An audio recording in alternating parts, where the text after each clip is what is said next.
This is Newsroom. Hello and welcome. From Johannesburg here in South Africa, I'm Ruben Anson. The show is always live and broadcast from our studios here in Auckland Park. Don't forget, we're also streaming live on YouTube right now, where the entire show is always available on demand on our YouTube channel. It's an interesting day in Parliament today with an impeachment debate there. Also, the University of Stellenbosch appearing before the Higher Education Committee on allegations of practicing racism in the town as well as on campus. We get the latest on the reed dance accident in Swaziland, where there's still a dispute over how many people actually died in this tragic accident. The World Forestry Congress takes place in Durban in the next week. We'll update you on that. And we close with conservation of South Africa's rhino population. And our question of the day deals with that. An emotive issue. Should all rhinos, there it is, in our national parks be dehorned?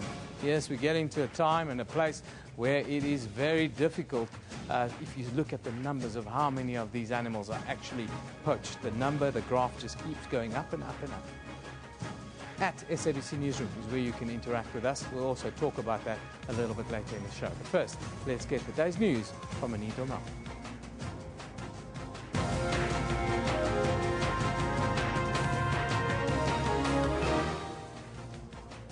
Very good morning to you on this spring day. Let's take a look at the stories making headlines today. It's set to be a busy day in Parliament today. This as the National Assembly will debate the DA's motion calling for the establishment of an ad hoc committee to inquire into whether President Jacob Zuma should be removed from office. Stellenbosch University will also brief the Oversight Committee on Higher Education and Training on allegations of racism at the institution. Traffic authorities are working towards 24-hour law enforcement after a deadly weekend on the country's roads. The Road Traffic Management Corporation says 141 people were killed in 110 car accidents in all provinces. In the Eastern Cape, 46 people died in 2 separate crashes. We're going to be mounting a very serious campaign because we have done almost everything. We've educated our people. We've conscientized our people in relation to the fact of creating some awareness. We've also intensified the law enforcement. In Swaziland, the driver of one of the trucks involved in the crash that caused multiple deaths is expected to appear in the Manzini Magistrates Court. He's charged with culpable homicide. The crash happened when the truck was transporting maidens to the annual reed dance on Friday. The government says 11 maidens and 2 traditional leaders were killed, but opposition groups have put the death toll at between 38 and 65. In Durban, police are still looking for a man who allegedly killed his wife with 2 hand grenades at their home in Amanzimtoti. The man, who is believed to be a former SANDF soldier, allegedly attacked a 33-year-old woman over the weekend. And the United Nations is appealing to all governments to expand safe and legal channels for refugees forced from their homes by conflict. Europe is currently experiencing an unprecedented influx in asylum seekers. Your contribution to its implementation will be equally critical in ensuring that the agenda is translated from the global to the national. People will look to you to hold your governments accountable for achieving the goals and to write the laws and invest in the programs that will make them a reality. Well, remember, you can find all of those stories on our Newsroom Facebook page. Simply search for SABC Newsroom. Of course, you can also follow us on Twitter at SABC Newsroom. Eben, over to you. Thank you very much, Anita. The National Assembly will have a couple of interesting debates or issues today. A motion to impeach President Jacob Zuma, as well as Stellenbosch University, who will brief the Oversight Committee on Higher Education and Training on allegations of racism at the institution. The university's apparent exclusionary language policy has once again made it into the news. Stellenbosch University is accused of being hostile towards students who question the policy, and more importantly, the town is seen as hostile towards black people who live there. Then, of course, Speaker Balegambeta allowed the impeachment motion after it was brought by the Democratic Alliance. The party has argued that President Zuma violated his oath to uphold the constitution by allowing Sudanese President Omar al-Bashir to leave the country in June. This despite a court order instructing the state to keep al-Bashir in South Africa. The motion calls for an ad hoc committee to establish whether Bashir's departure was a violation of domestic and international law. The DA maintains that al-Bashir's state-aided escape, as they said, represents a clear violation of President Zuma's oath to obey, observe, uphold and maintain the Constitution and all other laws of the Republic, and serve as nothing less than grounds for his removal from office. They say in terms of Section 89.1.a of the Constitution. The motion requires the support of 2/3 of MPs to succeed. Now, our parliamentary reporter, Lucanio Calata, is preparing himself for an interesting day. Very good morning to you, Lucanio. Thanks for joining us. Happy spring day, Eben. Yeah, no, I tried to dress up, but unfortunately I've just got greys in my wardrobe, you know.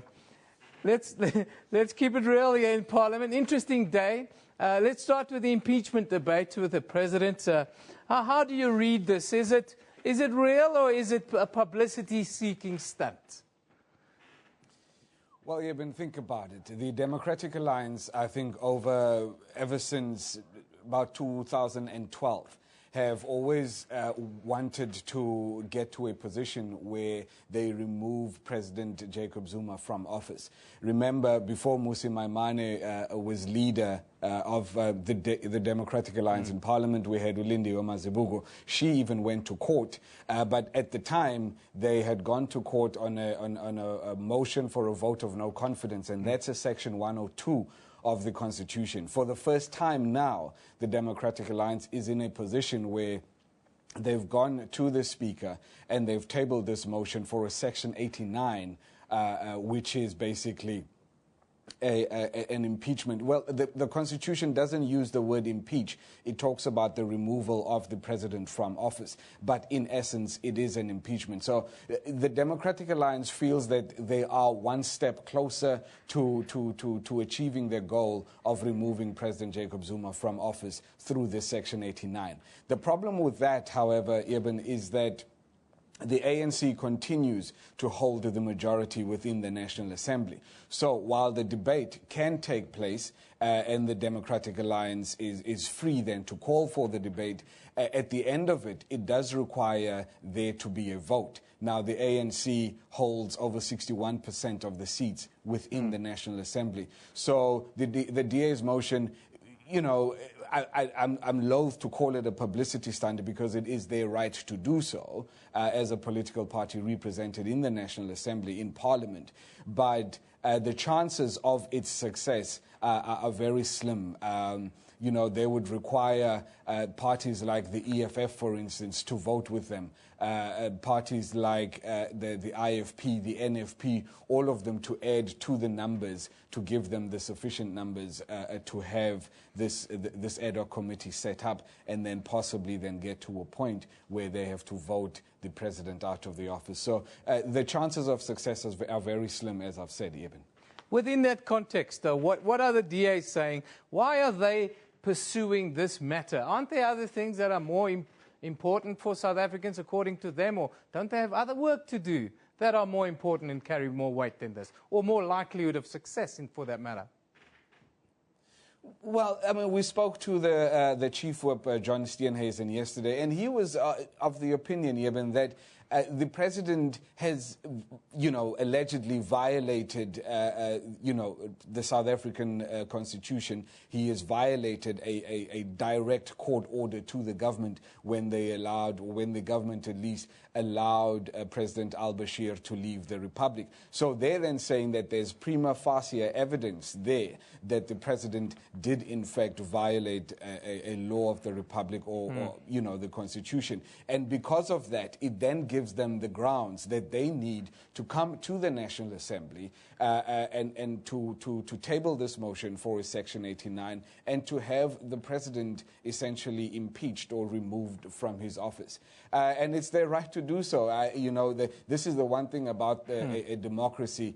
You know, here you and I are busy talking about the Democratic Alliance. So while maybe the chances of success in getting the president removed from office may be slim, but they have succeeded in getting this motion on the agenda, and they have succeeded in allowing broadcasters like you and me to sit here and talk about this motion today. Eben.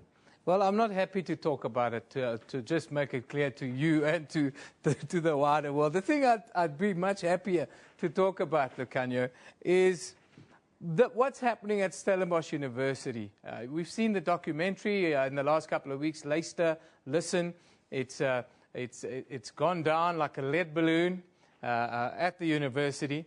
They're appearing before the committee today on higher education. What's your expectation to come out of there? It's all been rather quiet from their side, hasn't it?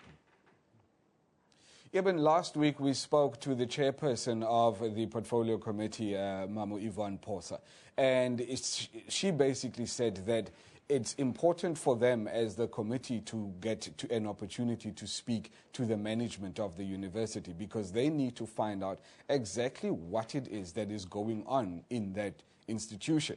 They want to know whether the institution has got a turnaround strategy to deal with this matter.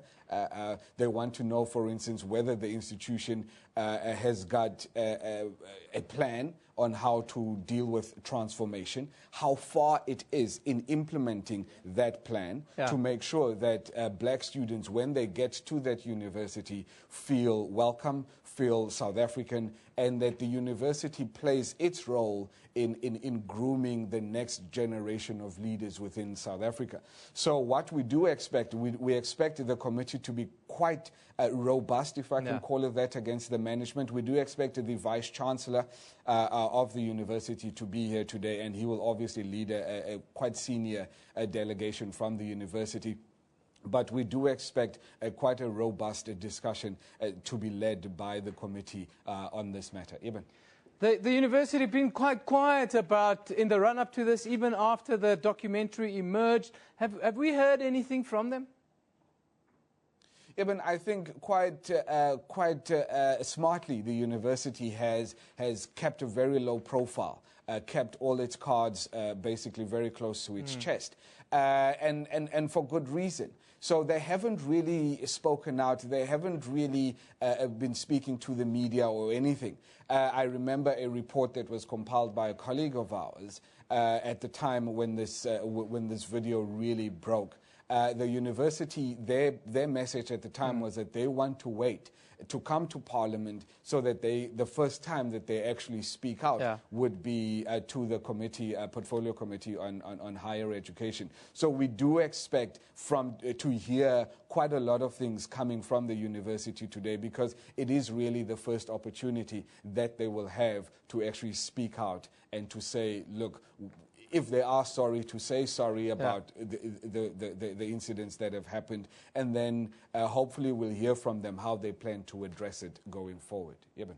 Sorry's not going to cut it after all these years, Lucanio, but we'll be back with you tomorrow to get an update as to what happened in Parliament. Lucanio Kalata is our parliamentary reporter. He'll give us an update both on the impeachment debate tomorrow and also what happens on the discussion with regards to racism at the University of Stellenbosch. Of course, protests over Stellenbosch University's language policy have brought classes to a halt at the Elsenburg Agricultural and Training Centre.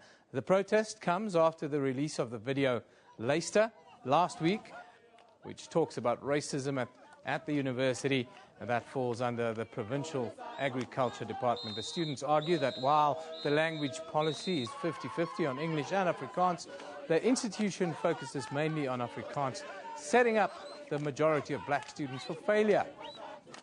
These are some of the pictures that you're seeing from this.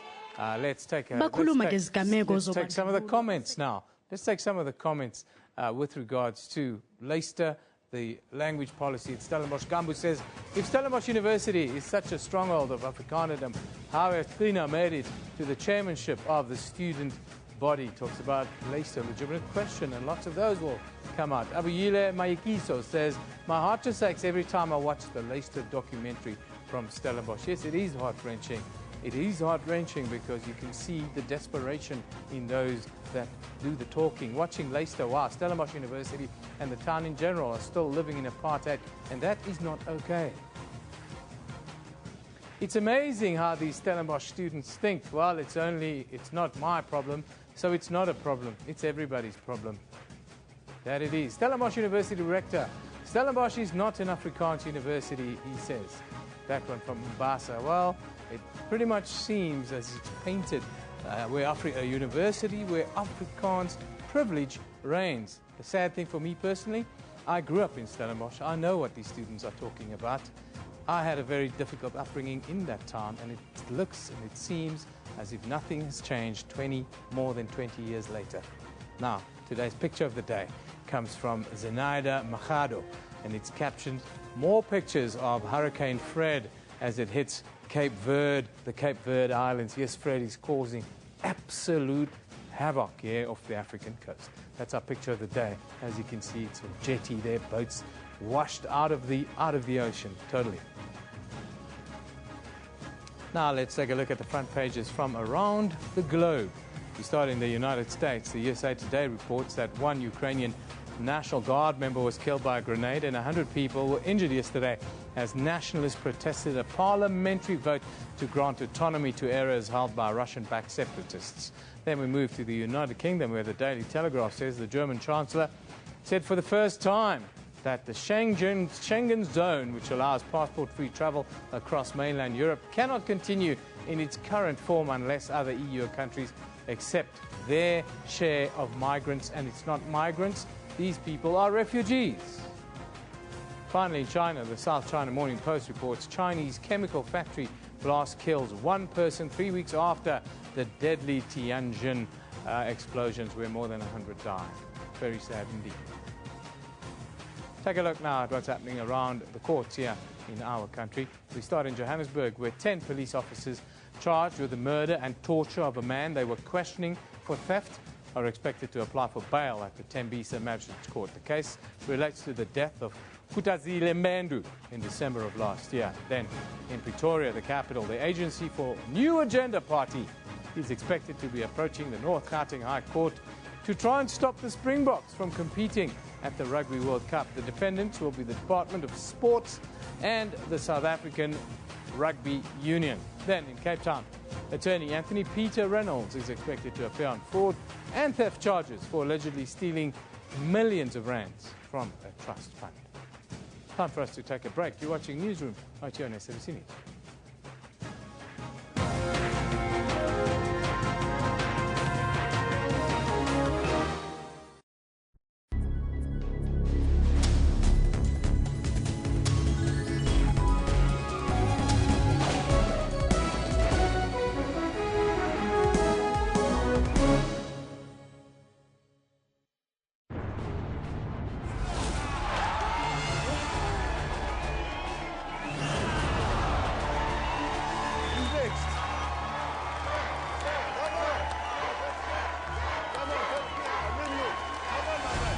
Best of us need support.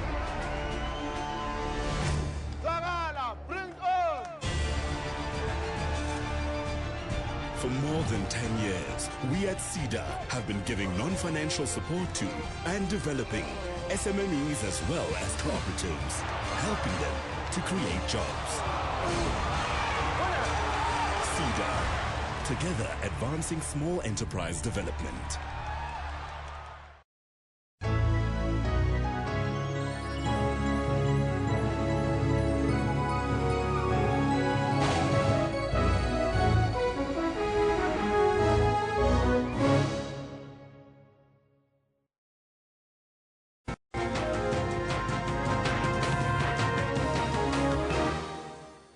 Welcome back. In a bid to save our rhinos, Smangaliso Wetland Park has taken a bold step in deciding to dehorn their rhinos. According to the park CEO, Andrew Zalumis, Smangaliso Wetland Park, like other conservation areas in KwaZulu-Natal and the Kruger National Park, has experienced an extraordinary surge in rhino poaching during the last 24 months. Now, to date, more than 250 rhino have been killed by poachers That's in the last 2.5 years in the province alone.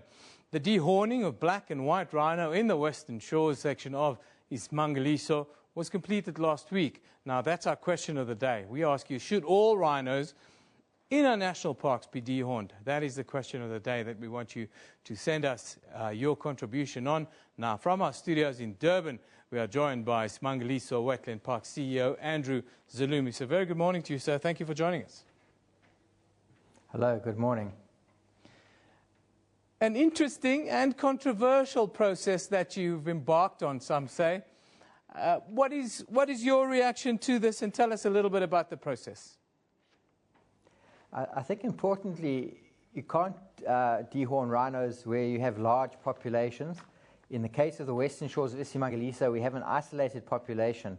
So we've been able to dehorn all the rhinos in that section of the park, effectively making them worthless.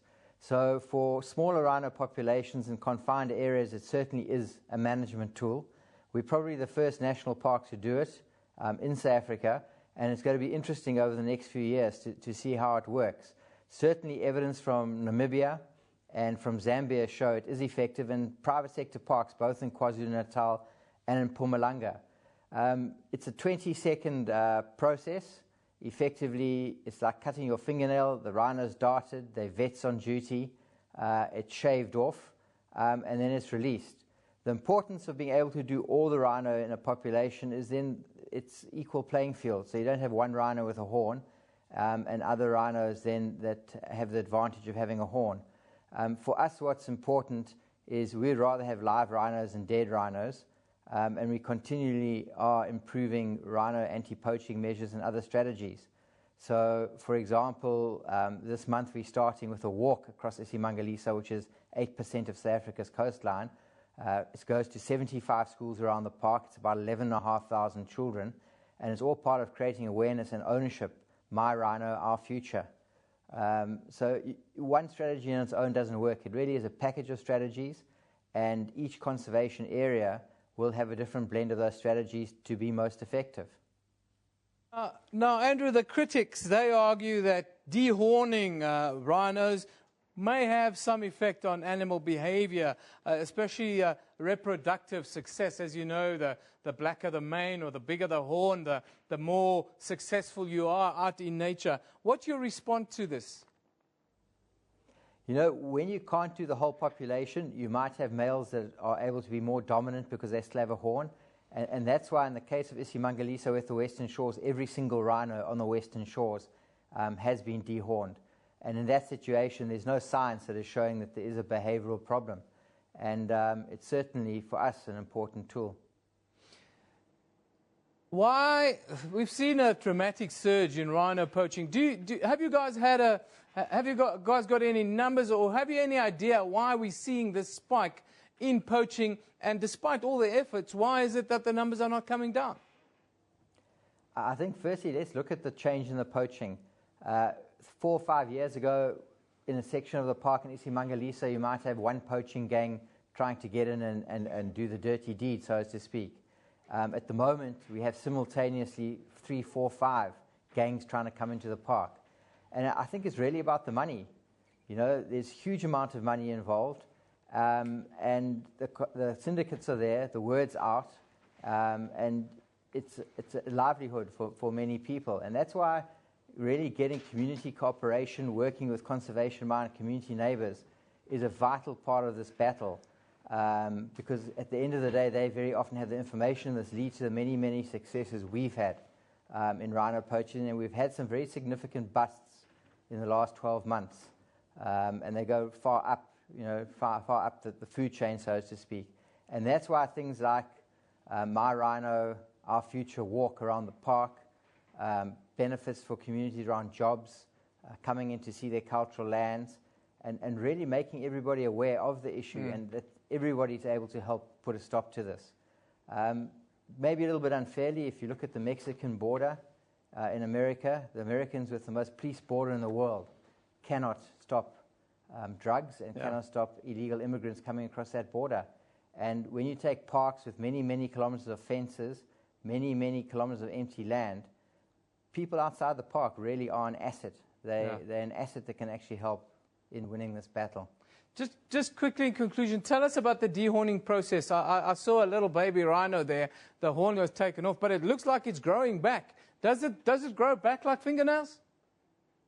Yes, those rhino there weren't in Isimangaliso, but they do regrow. So once you've actually shaved off the horns, every few years you then reshave the rhinos' horns off. So if there is a decision taken to allow them to regrow, then effectively the program stops and they will regrow. So it's not a permanent amputation, so to speak. It's no different from your fingernail. And I think that also really makes it an option. It's viable. What about tourism? You know, people want to see rhinos with big horns. You think it'll have an effect on tourism maybe or not? It could have an effect on tourism, but it could have a positive effect because part of the strategy is actually making your communities and your tourists aware of the problem, of the challenges, and that the dehorning is being done. So rhino will be here for our children and our children's children. In a park like Isimangaliso, there are sections where there won't be dehorning. So there is always the option for visitors to see both. But increasingly, visitors coming to World Heritage sites are really interested in the management, in the educational side, in the deeper issues, not just having fun on a pristine beach and then in the afternoon game viewing. It's actually to look a little bit under the surface. And I think multimedia, Twitter, Facebook are all helping us get this message out and helping people be part of the management of a park and taking a level of ownership. Finally, before I let you go, just tell us quickly about the My Rhino, Our Future campaign. It is Tourism Month also this month. Yes, I mean, that campaign for us is huge. It's probably the first time it's been done in South Africa where kids have walked school to school across a national park over 6 weeks, taking a message with them, a little bit like the Olympics. It's 11,700 children or learners will participate. During that time, we'll be bringing in top artists to have exchanges. And it's not a one-off. Those 75 schools we work with on a regular basis, and it's a developmental initiative, and it's really about creating an awareness not just among the 640,000 people that live around Isimangaliso, but among the youth, because the youth are tomorrow's leaders, and they'll take it forward. So we're very excited by it, and hopefully there'll be some wide coverage across Africa, and it'll impact positively as well on our neighbouring parks, such as Shishluyi-Umfolozi Park. Thank you. Thank you very much, Andrew. Andrew Zalumis is the CEO of the Isimangaliso Wetland Park in KwaZulu-Natal. He came to us live from Durban, talking, of course, the question of the day. Let's just pop it up for you. Our question of the day relates to rhino poaching. They're taking drastic measures, and we ask you, should all rhinos in our national parks be dehorned, as is the case with Isimangaliso Wetland Park? He says the borders are simply too porous. We just can't maintain this. What are your views? That's what we'd like to know. Now, of course, we move on. President Jacob Zuma has sent a message of condolences to King Mswati III and the Swaziland government following an accident that claimed the lives of many young maidens. Meanwhile, the driver of one of the trucks involved in a crash in Swaziland that caused multiple deaths is due to appear in the Manzini Magistrates Court today. He's been charged with culpable homicide and will apply for bail. Here are some of your views with regards to the detail of this accident. Of course, Tabu Mokoshi says Swaziland police dispute the number of people killed in this weekend's deadly crash. Yes, everyone seems to be disputing it. The numbers been brought down to 11. Others say up to 65. Senzo Mataba says, redance in Swaziland. As a father of 2 girls, the only culture for me is education and human rights. Condolences to the families, says Senzo. A very modern way to look at it. Tich Ray says, a number of young girls killed in a horror crash in Swaziland. The biggest strategy is there seems to be a cover-up by government on the actual number. We can't say that for sure, Tich, but we will speak to some stakeholders a little bit later in the show to get an update on the exact number of people, of young women, and of course 2 elders also were killed apparently in this crash, but we'll get an update on the number a little bit later. Now we move on to the 14th World Forestry Congress that gets underway in Durban. Officially on Monday the 7th of September. In the lead up to the event, a scientific forestry symposium will be held by the Minister of Science and Technology, Naledi Pandor. That's on this week, Friday, the 4th of September. The Congress will see a variety of high-level plenaries involving local and visiting ministers, as well as a host of heads of international agencies. This year's key debates will deal with international forest and water dialogue, climate change, South Africa's working on fire program, the media's role in mobilizing political support, and wood energy in Africa, to name a few of the points. Now, I'm joined this morning by the Secretary General of the World Forestry Congress here in South Africa, Mr. Trevor Abrams. Good morning to you, sir. Good morning, Eben. How are you doing? I'm very good. I'm very good today. It's very difficult to deal with climate change and rhinos dying and all sorts, but it's nice to see that you're at least mobilizing. Yes, I mean, we're very happy to be hosting this event. It's in fact the first time in Africa that the World Forestry Congress comes here since 1926. It's been held every 6 years, but this is the first time in Africa. Crucial times for Africa's environment. We see droughts, we see all kinds of climate change scenarios. Why is this World Forestry Congress going to be so important for the African continent? I think the Congress is assuming a very important role in broad global policy making, because as you've said, you know, it's taking place in the context of climate change, and there's no longer debate about climate change. We're living it. We're seeing the fires, we're seeing the droughts. Right now there's a report that the El Nino will be the worst ever this year coming up. So it's a very important moment for us because, as you may know, forests do present a mitigating force in climate change. It absorbs carbon dioxide, it releases oxygen. So it's a critical component of ensuring sustainability for the planet, and certainly for Africa in general.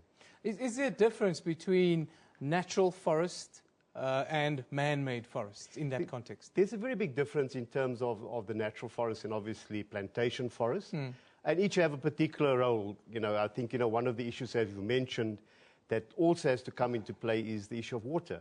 So where one does, you know, engage in plantation forest, it has to be balanced in terms of the water needs and the type of species, etc. But it's a critical part of our economy. I mean, if you look at our housing, our roof trusts all come from our forests. Yeah. And if that were not to be there, the cost of housing would in fact go up significantly. Yeah. So it's part of our life. We sit on forests, we eat off forest, we write on forest, and you know, I think not many of us know that, you know, there's even clothes that are being made from cellulose in forest. In our tablets, the cellulose is put into it, so it's a very important part. Do we take our forests too much for granted, or is there a certain amount of apathy with regards to the role that it plays in? I think forests have been the stepchild, certainly in our country, of sort of public consciousness. We don't necessarily understand all the value it gives to our society. We don't understand even the food chain, if you like, of all the kind of products that come from forest, our packaging, etc. But I think, as I've indicated earlier, this particular moment has given forests an increased importance. Because we're confronted by this effect of climate change, the carbon emissions. And this is our carbon sink. This absorbs our carbon, you know. So it is a very important, and by and large, governments world over have, you know, not because it's a natural asset. It's a natural asset, occurring asset. Up north, where they harvest their natural forests, they don't plant. They just go on to harvest and move on. And it grows back again. And that's why our timber is so expensive. We have to actually plant it. Maybe that is a discussion point. But the seriousness of this matter is really put forward, and government is taking it very seriously, this Congress. The President is going to be there. The head of the AU is going to be there. It's serious business, really. Yes, it's a very serious Congress. Our President is opening the Congress, and the outcome of this Congress, which is in fact a broad church of bodies, you know, it's government, it's industry, it's civil society, it's students, academics, is to take the consensus to the UN General Assembly, where they're debating the post-2050 Sustainable Development Goals, the COP21 in Paris, the climate change talks, and also the FAO Council in December, also in Rome. So it's literally feeding into the global policy making. You mentioned COP21 in Paris this year. Now, a lot is expected to happen in Paris. Almost the world is hanging its hat on COP21 in Paris. What are you sending from the Congress per se? Are you making a direct link to COP21, or are you going to work via the UN? And what's the message that you're sending? In fact, we have a very specific session where our Minister of Environment Affairs, Minister Edna Molewa, will also be participating on forest and climate change. So obviously, the kind of conclusions, the kind of sentiments that are going to be part of the platform that this Congress is going to, in fact, take to Paris in a very direct manner. Do we need to change the way we think on the African continent around forests and trees in particular? And what should that change be, and where should we start implementing? Well, you know, Africa is fairly well endowed in terms of forests, particularly the central part, you know. So as we often hear about the Amazon, this is our big carbon sink here. Unfortunately, it hasn't had the kind of policy attention that it deserves. And in fact, there are areas where there's serious plundering of Africa's hardwood going, many of it going unprocessed towards the east at the moment. So this conference is, we hope, in the Africa Day segment, we're going to be highlighting the particular challenges facing Africa, alerting the kind of policy imperatives to our policymakers and government, and hopefully from that we'll get a more sustained attention and policy framework for ensuring sustainability of forests, because I think that is the game. We are not, this is not about don't touch our forests. We're talking about managing our forest in a sustainable manner. Sustainability, it's a buzzword of the 21st century. We need to create for what comes after us. The ultimate consumer of all time is humanity, isn't it? Mr. Abrams, thank you for joining us today. Trevor Abrams is the Secretary General of the World Forestry Congress. It's being held in Durban, and I can tell you we will pop in there once or twice more over the next 7 or 8 days to get an update, what's happening, what the discussion points are. There's some interesting discussions. One of them I'm quite interested in is the media's role in mobilizing political support for our forests. Yes, there's a role for all of us to play. But let's move on. Take a look at what's happening on Newsroom Facebook page. There today, mining unions have welcomed Monday's new deal with government and companies to stem the loss of jobs in the sector. However, they say the deal will be tested in its implementation. The driver of one of the trucks involved in a crash in Swaziland that caused multiple deaths will appear in the Manzini Magistrates Court today, and the United Nations is appealing to all governments to expand safe and legal channels for migrant refugees forced from their homes by conflict. Europe is currently experiencing an unprecedented influx of asylum seekers. Now, for more news updates, put SABC Newsroom in the search bar on Facebook. Our page, that one you see right there, will pop up. You go to the top there, you click on the like button, and we'll send you all the updates in your feed all the time. You're watching Newsroom here on SABC News. It's time for us to take a little break.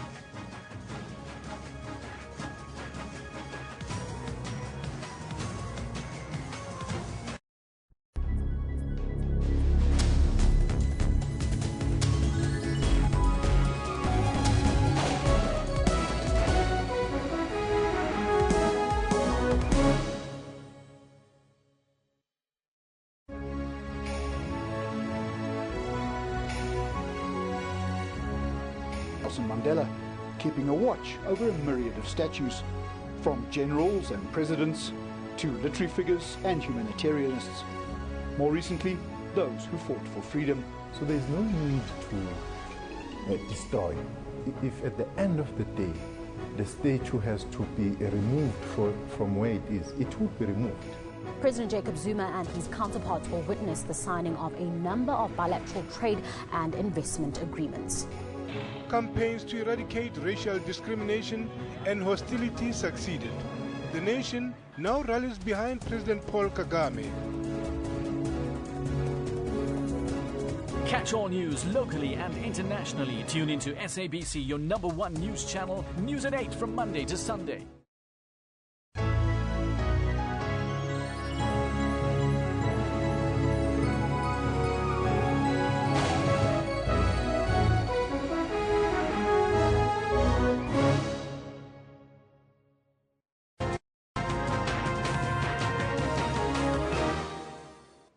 Welcome back. You're watching Newsroom on SABC News. Let's take a look at the stories making headlines today. It's set to be a busy day in Parliament today. This as the National Assembly will debate on the DA's motion calling for the establishment of an ad hoc committee to inquire into whether President Jacob Zuma should be removed from office. Stellenbosch University will also brief the Oversight Committee on Higher Education and Training on allegations of racism at the institution. Truck Traffic authorities are working towards 24-hour law enforcement after a deadly weekend on the country's roads. The Roads Traffic Management Corporation says 141 people were killed in 110 car accidents in all provinces. And in Swaziland, the driver of one of the trucks involved in a crash that caused multiple deaths will appear in the Manzini Magistrates Court today. He's charged with culpable homicide. Well, remember, you can find all of those stories on our Newsroom Facebook page. Simply search for SABC Newsroom. Of course, you can also follow us on Twitter at SABC Newsroom. Evan, back to you. Thank you very much, Janine. As the driver of one of the trucks involved in a crash in Swaziland that caused multiple deaths is expected to appear in the Manzini Magistrates Court today, there's still uncertainty around how many maidens who were on their way to the annual redance lost their lives on Friday night in the accident. The Swaziland government has given a death toll of more than 10, but in its first reaction, the government rejected statements by opposition groups putting the number of dead between 38 and 65. 4 trucks were reportedly involved in the pileup near Matsapa. Here to hopefully help us to understand what exactly happened, well, we're joined today by the spokesperson of the Swaziland Solidarity Network, Lucky Lukele. Very good morning to you, Mr. Lukele. Good morning, Evan, and your viewers at home. A lot of uncertainty around the numbers and what happened in this incident. Are you more informed than us? Do you know how many, for instance, how many people died in this tragic event? Well, one is not surprised by the numbers that are thrown around, given the veil of secrecy that the Swazi government thrown in immediately this incident happened. And ours now is no longer to wrestle on the numbers. One life is too many, and the people of Swaziland, what we condemn with strongest possible term is what the king did yesterday and Sunday by continuing with the reed dance. In our culture as Africans, we do not dance when there's a death in the family. What we expected of the king was then he would have turned the reed dance into a prayer session so as to comfort the relatives and also allow the Swazi nation to mourn. One death is too many, as always, but in this particular case, the numbers vary so much. The government hasn't sent an official number. They simply said more than 10. Some groups put it up to as high as 65. Now, I understand over the weekend you said you've seen pics of the plane, of the slain on some of the radio stations that you are on. Do you have a number? How many families are involved, maybe? Have you spoken to families? Firstly, one truck, the mode of transport that these kids were crammed into, it is not designed to carry humans. These are open lorries. And it's, secondly, as you correctly stated, 4 trucks were involved. Each of the trucks, minimum, had 50 of the girls into it. Then that tells you the gravity of the accident. And the road itself, the highway, was closed for more than 5 hours. So we're not really surprised by the Swazi government by downplaying this. We understand that somehow they wanted to hide or make themselves feel comfortable or deal with their conscience, but they've missed a point here where the king was to play a fatherly role in comforting this nation. Up to today, no one from the Prime Minister, neither the king, has openly addressed the Swazi nation and these families. All what they do is to throw around numbers, play around numbers, dispute numbers. The fact of the matter is 38 of these young girls died on the spot, and the number continues to rise, and some of them died on their way to hospitals and in hospitals. We get these figures from healthy officials that are on the scenes, and also the security forces who were also embarrassed by the veil of secrecy that was thrown and the censor that government, the king and government of Swaziland did. Hence, we will have this confusion. But I want to emphasize, 1 is too many. I don't understand why. This is an accident. Surely the king won't be to blame. Nobody's to blame.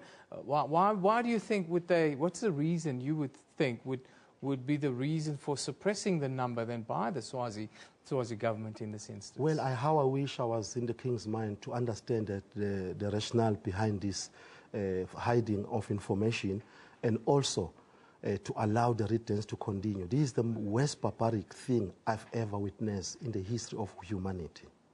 Now, you touched on the cultural element of it, and of course, some authorities in Swaziland have now come out and say culture dictates that the ceremony itself can't be postponed. You have a different view. Not at all. Firstly, umhlanga, it's about the reed. Yes. So the girls, when they were involved in the accident, they were coming from the farms where they were to cut this reed, which was to be delivered, and of course delivered to the Queen Mother on Sunday. Now, that's the most important part of it. It is the reed. The dance can always be postponed. The only thing in culture in Swaziland that you cannot postpone, it's a wedding, a traditional wedding, not umhlanga. Umhlanga, it's a dance. Now, for the fact that you are calling it a dance, it summarizes it all. It's a really sad day, for Swaziland. We've also seen in South Africa. It's been quite a deadly weekend. Let's talk about the mode of transportation. Why in this day and age do we still have people traveling on open trucks on the back of bakkies and so forth? We're having that discussion here in South Africa right now. Why and how prevalent is it in Swaziland? Well, it has been going on for a number of years in Swaziland. Firstly, when the Swazi government realizes that the number of girls that were attending these returns were dwindling, they then quickly develop a strategy to transport these girls from their rural homestead to this event. And this was a disaster awaiting to happen. There is nowhere, anywhere in the world, even in traffic, their own traffic laws, where it allows an open lorry or truck to transport human beings. These girls are crammed and standing in more than 50. Another point that needs to be clarified is that each and every year, one or two of the girls will be flung out of the moving truck, died, or sometimes lose their limbs. So this was the major accident. Hence, we were calling for a prayer session. Well, thank you for joining us today. Lucky Lukele from Swaziland Solidarity Network. We, of course, were talking about this incident in Swaziland on Friday night, We Dance incident. The number of dead is still unconfirmed. Now, it's Spring Day, a happy day. And yeah, we at Newsroom would like to wish all of you, of course, a happy Spring Day. Of course, people are talking about it all over social media. I'm just happy that the winter's over. Let's have a look at some of the views. New month, new great thoughts, new great experience. May God bless you and protect you. Spring Day, that one from Fill Up the Dome. If you have a good sense of humor, you'll have a better sense of life. Spring Day, says Carmen Robertson. The weather out here in Bloem doesn't feel very Spring Day today, says Miss Botlokwa. Happy Spring Day. Wake up and smell the possibilities. Elaine Wang had it all this morning, it seems.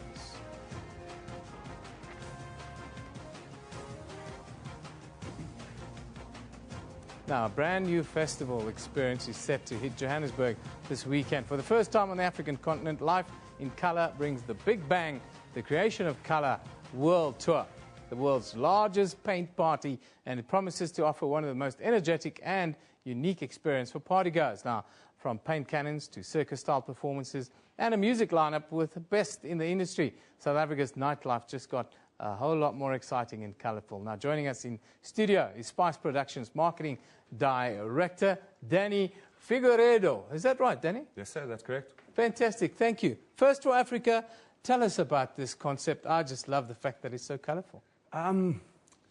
My partner brought me this idea about a year ago. I mean, we plan our event calendar all in winter. He brought it up to me, and we decided what's new, what's unique, what's happy, what's fun for everybody. He said to me, let's try to do Life in Colour. So we got in touch with the guys from SFX.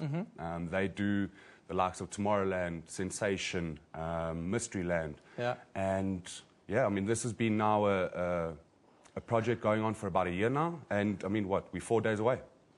It's going to be a cracker, absolutely. I love the paint and I love the color. Tell us about the paint, because of course all the moms are now worried that, you know, the paint's not going to come out of the clothes and it's going to be poisonous and all the kind of mass hysteria that goes with it. Well, we imported the paint straight from the United States. It's gone under stringent tests. It's non-toxic. It doesn't stain your clothes, but it is going to be messy on the night, which is exactly what we want. Guys, can we have some of the pictures of how messy it really gets? Do we have pictures? We don't? They're battling to get us some pictures of what you guys actually... But tell me about the lineup itself. I see there's some circus-themed events. It's going to be real fun. Tell us about what people can expect. Well, it's a complete production that they've brought from the States. So from when doors open, 7 o'clock until 2 a.m. when doors close, we've got circus-style acts, we've got contortionists, we've got actors, we've got some of the best talent locally playing. We've got an international, Danny Avila from Spain. He's coming to play for us. Yeah. So, I mean, it's really just going to be a fun evening out for everybody. An absolute cracker, it looks like. The lineup, music, of course, that's what sells at the end of it all. What's the lineup going to look like? Well, we've got South Africa's wonder boy at the moment, Timo ODV. He's on the lineup. We've got the likes of Pascal and Pierce. We've got the likes of Kent. We've got Carl Kassman. We've got Mark Stent. Yeah, it looks like it's going to be a good night. And tickets, where can people get tickets? Are they still available? All that sort of thing. Tickets are available from www.laughingcolor with no U, so it's COLOR. .com/South Africa or webtickets.coza. Fantastic. Fantastic. Thanks, Danny. Thanks for joining us today. Life in Colour brings the Big Bang, the Creation of Colour World Tour to South Africa over the weekend. Towards the weekend is going to be absolute cracker, colourful. If you don't like a bit of colour in your life, don't go there. It's going to be absolutely awesome. That's where I leave you today. Newsroom, of course, broadcast live from our studios here in Auckland Park, Johannesburg, every weekday morning between 9 and 10 a.m. Don't forget, we also stream live on YouTube at that time. The whole show is available on demand on our YouTube channel. This is SABC News. You've been watching Newsroom. We love it in the morning. I've been playing Life in Colour for years now. The show is just insane. The crowd goes nuts. It's Hartwell, like I say, it's wow. It's amazing. Hey, I'm Liv. I'm Min. We're Nervo, and we just finished our second night of Life in Colour. We want to be on tour with these guys.